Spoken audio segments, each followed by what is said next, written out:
Alright y'all, welcome back to another video on Cage IQ. Now today we have a UFC prediction video for maximum profit, whatever profit means to you. And this week we have a fight night card in London. Thank the Lord, because if you ask me, I'm tired of staying up till 6 a.m. to watch the main event. Half the time I be KO'd. And yeah, shout out to all my European people, because I know you guys used to pray for times like this, and this doesn't come often, so yeah.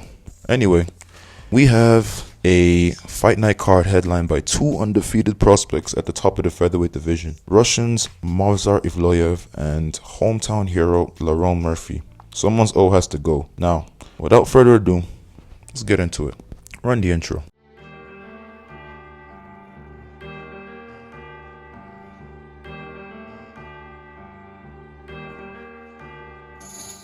Alright, before I get into the fights, let's talk about the cancelled bouts. Especially one of these fights, cause, hey man, Melissa Mullins and Luana Carolina. I feel bad for Melissa Mullins because she probably worked her ass off to fight in front of the hometown, and Luana Carolina missed weight by 8 bumbo clap pounds. Are you mad? Are you dumb? If I was Hunter Campbell, Dana White, I'm cutting her immediately, effective immediately. That is inexcusable. I don't care what your excuse is, man. 8 pounds? You saw Melissa Mullins on the scale crying, bro? I'm making this after the weigh-ins, by the way. Melissa Mullins was crying, bawling her eyes out because she wanted to fight so bad. And now that chance is taken away from her. Get her ass out of here, man. Get her ass out of here. I can't stand that type of nonsense. But anyway, on to the fights. Chanel Dyer versus Ravina Oliveira. Now, Chanel Dyer is a young, explosive striker looking for the finish every time. And Ravina Oliveira is pretty much a journeywoman, out here losing all her fights. And I honestly think Chanel Dyer is going to get this done handily. I believe she will piece her up for the first couple rounds. Ravina Oliveira will land, obviously, here and there, because Chanel Dyer is hittable, very hittable. If you saw it in her Contender Series fight, she got her ass beat. But it was a quote-unquote war. But Carol Foro was walking her down and landing them heavy hands on her, which is concerning. But Carol Foro and Ravina Oliveira are two different people, and I think this should be an easy fight for for Chanel Dyer. So yeah, give me Chanel Dyer by, I want to say late stoppage. I think she's going to keep up the 100% finish rate. Anyway, next fight, Shamrock versus Abdul Karim El Salwadi. Strong ass name, bro. Chill. Anyway, yeah, Shamrock and Salwadi, they're not good. I don't like Shamrock. I'm not a big fan of Shamrock. I don't think he's that good. His last fight against Evloev, I mean, he got beat up. Yeah, he didn't move his head. Cool. He didn't get takedowns because it's against Evloev. He's 11-0. Good prospect. But he couldn't implement his game plan at all. And just because he couldn't do it in that fight doesn't mean he won't do it in this fight. El Salwadi hasn't fought in 2 years, and he is finishable, not durable. He is a good wrestler, he is a good grappler himself, so this is kind of an even matchup. But yeah, give me Shamrock to win this, probably by decision. I think he's gonna have the hometown advantage on his side, and I think he will get it done. You know what? Let me get Shamrock by finish. Shamrock is a finisher, I will say that. One thing about Shamrock is he is a finisher. So he's probably gonna get it done by like late submission, just due to like wearing El Salwadi down. But if he doesn't get it done, then yeah, cuss Shamrock, bro, because he needs, this will be unexcusable if he loses. But anyway, yeah. Next fight, Brando Perisic versus Louis Sutherland. Two big boy heavyweights. Do not blink for this fight. That's all I gotta say. Louis Sutherland is a big, burly ass dude, man. Now, do not let these pictures fool you. He looks juiced to the gills in this picture, but if you see him now, the vanilla gorilla has been eating too many vanilla ice creams, bro, cause he looks like a typical UFC blob. Fat ass dude, bro, titties hanging down. And he just doesn't hit the gym enough, does he? Them pills, them roids, the juice has definitely wore off. But anyway, that's not gonna matter, because Brando Perisic should get this done by first round KO. Whoever lands first will win. And I trust the CKB kickboxer with an 80-inch reach, 6'5", and clean striking, who is not a blob. So yeah, give me Brando Perisic by first round KO. Next fight on the card, Antonio Trocoli versus Mantas Kondratovicius. Said that first time, real bad man. I know 99% you cannot pronounce that last name. First try. I'm built different. Anyway, back to what I was talking about. Yeah, Antonio Trocoli sucks. Let's just keep it a buck. Trocoli sucks. He's ass. Absolutely cheeks. And I don't know why he's still in the UFC. He's a 6'6" punching bag. Bro, you got finished by Tresean Gore. Tresean Gore is absolutely dog shit. and he standing guillotined your stupid ass. That's his favorite move. He had Josh Frammed looking like a bitch with that shit. And the only reason you're in the UFC is because you're a bitch. You're Mackenzie Dern's bitch. Oh, you were Mackenzie Dern's bitch. She's moved on from your stupid ass because she's a champion and you're a punching bag. And you're a stepping stone for Mantas, who's gonna beat you up and get you out of there by first round assault. And hopefully that's the end of Antonio Trocoli, because I'm tired of seeing him on these cards. He's just a useless individual, man. Like, why are you in the UFC? Bro. And the worst part about it is, I don't even think he's the worst one. I'm gonna talk about someone else as we move up on this card. But anyway, next fight on the card is Mario Pinto versus Felipe Franco. Now, Felipe Franco should not be taking this fight. He is gonna have his match met with this one. Mario Pinto is probably one of the more intriguing prospects at heavyweight right now. I think he will be a staple in the rankings for years to come, and I think he will eventually be fighting for a title. Maybe not a year, maybe give it a year or two, but he will be up there in the rankings fighting for a title soon. He's very good. He is a very good prospect. He's very well rounded and he has heavy hands and he's not a blob. That's the biggest difference. He's not a blob, which makes a hell of a difference if you really ask me, because speed kills, and if you're a blob you can't move. So yeah, Mario Pinto's well rounded and he's too big for Felipe Franco. It might be a little bit difficult at first because it's a matchup change. He was supposed to have Mick Parkin, who was another hometown hero, but Mick Parkin withdrew. But I think he should handle Felipe Franco. It's going to take him a couple minutes to adjust to the style. But once he does, he's either going to take him down and beat him up, or he's going to use his range and, style on him, eventually getting the finish. So yeah, give me Mario Pinto by round 2 TKO.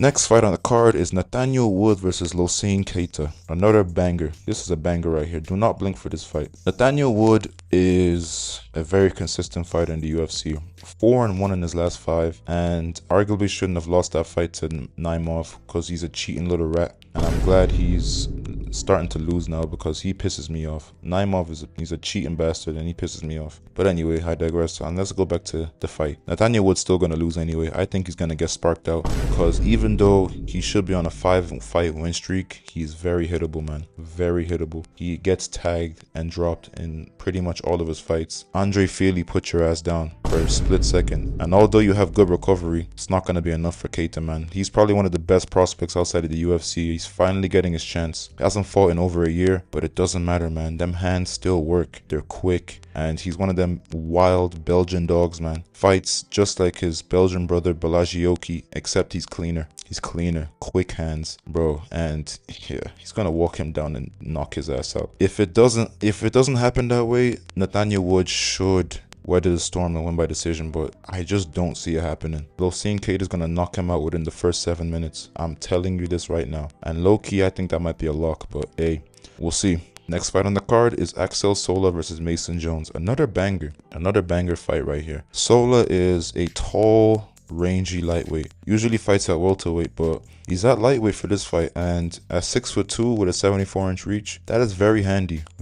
But watching Axel Sola, he is sustainable to takedowns, but he is good at, reversing and getting back up. But if I had to tell you where this fight's going to take place, it's going to take place on the feet. Axel Sola has a piston of a left hand, and he will tag Mason Jones. But the thing is, though, are you going to keep Mason Jones down? And I think the answer is no. Mason Jones is a dog. Although he's hittable, although Jeremy Stevens' old ass was tagging your shit, he fought back, he weathered the storm, and he won. And I can see him doing the same thing against Axel Sola. This will be his first fight in the UFC. Mason Jones has been there, done that. He's had wars, and I think this may or may not be a war, but Mason Jones is built for that type of stuff, and I believe he will get it done by decision. So yeah, give me Mason Jones by decision and just outdogging Axel Sola. If you had to ask me, I will take a Welsh dog over a French dude every time. I'm sorry, I'm taking him over a French dude every time. Some of these French dudes out here are just not built like that. And Axel Sola has to prove to me he's built like that, like a BSD. But until then, give me Mason Jones by decision. Next fight is Curtis Campbell versus Danny Silva. Now, hey man, Curtis Campbell is the neighborhood hero. Shout out Lil Durk. But oof, Danny Silva is a tough opponent in your debut, isn't it? Now, Danny Silva's biggest accomplishment is going to decision with Kevin Vallejos. Crazy, right? So you know he's not a finishable dude. He will go out there and give you a fight. He's 2-1 in the UFC, and yeah, he likes to taunt. He puts the pressure on you, puts the volume on you, and I think it will be rough at first for Curtis Campbell. First round might be iffy, but eventually he will mix it up and he will use his killer instinct to land some heavy shots on Danny Silva. But I still think this might go to decision. So yeah, Curtis Campbell, although he is a killer and he has the finishing instinct, Danny Silva is not going down.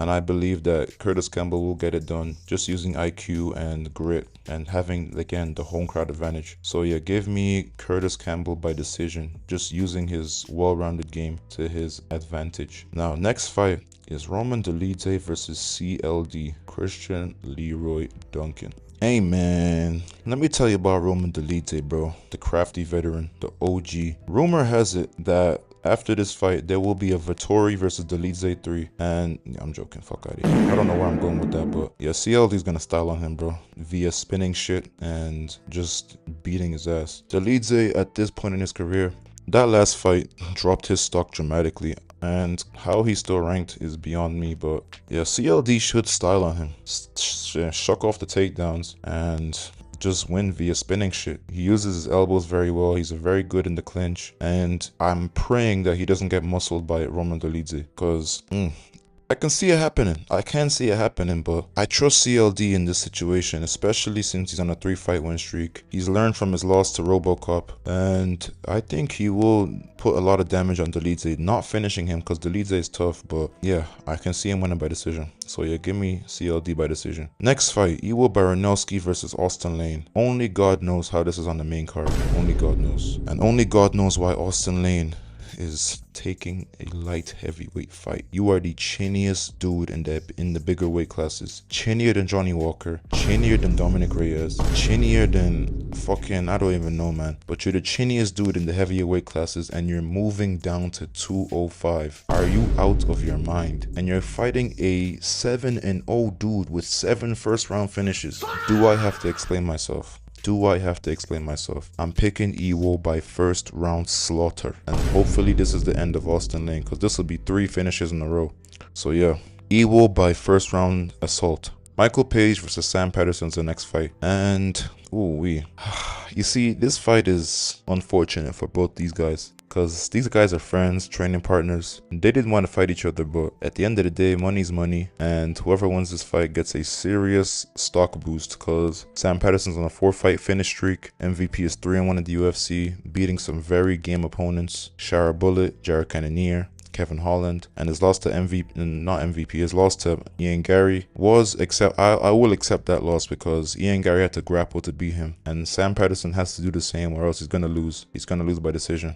So yeah, I don't think Sam Patterson's gonna get that though. I don't think he's gonna be able to get him done. Michael Page probably knows his moves. He's played these games before. Shout out Squid Games. And yeah, I think he will be able to style on him, dash in, dash out, land his shit, get out, and Sam Patterson's gonna look like a sitting duck. Will he get finished? I don't think so, because MVP's finishing potential at this stage of his career is very limited, but I do see him getting the win by decision. So yeah, give me Michael Venom Page by a lackluster point fighting decision. Next fight is Luke Riley versus Michael Aswell Jr. Now, only God knows why Michael Aswell is in the co-main event, but hey man, we don't make the rules over here. We just tell you what's going on at the end of the day. And Michael Aswell, he's decent, but he should not be in a co-main event. And I think this is really just to build up Luke Riley. Michael Aswell is pretty tough. I don't think he's gonna get finished, because yeah, he's had some pretty competitive fights against some pretty tough dudes, and Luke Riley is a finisher. But yeah, like I said, Michael Aswell is tough. Now, if you look at their opponents, Michael Aswell's lost to Bogdan Grad, and Luke Riley sparked out Bogdan Grad. So who do you think I'm going to pick in this situation? Michael Aswell, of course. It's MMA math. No, I'm joking. Fuck out there. But yeah, Luke Riley should get this done by decision. Yeah, Michael Aswell is tough, but he's going to get beat up in this fight, man. Luke Riley, this is your time to shine. And if you don't get it done, then yeah, I'm sorry, but I am not picking you for another fight ever again if you lose this one. So yeah, Luke Riley by decision. Alright, next fight is Lerone Murphy versus Movsar Evloev. This is the last fight, it's the main event, and it is a battle of 2 undefeated dudes. Now, Lerone the Miracle Murphy. Let me tell you something, man. You're going to need a miracle to win this fight, because 50% takedown defense against the #1 contender, 19-0, Russian wrestler. Yeah, you're asking to lose. You're asking yourself, do I really want this? This is a challenge for you. This is going to be a big challenge for you. And if you ain't able to shuck off the takedowns, then you're cooked. Third of the takedowns going to be there for Movsar Evloev. Believe it or not, his hands are pretty strong, pretty fast, pretty heavy. And if he fucks around, he's going to find out and get tagged on that chin. But realistically, I see Evloev backing him up against the cage and just ragdolling him, to be honest. Now, if Josh Emmett can pick you up and slam you like you're a little baby, then what is Movsar Evloev going to do to you, man?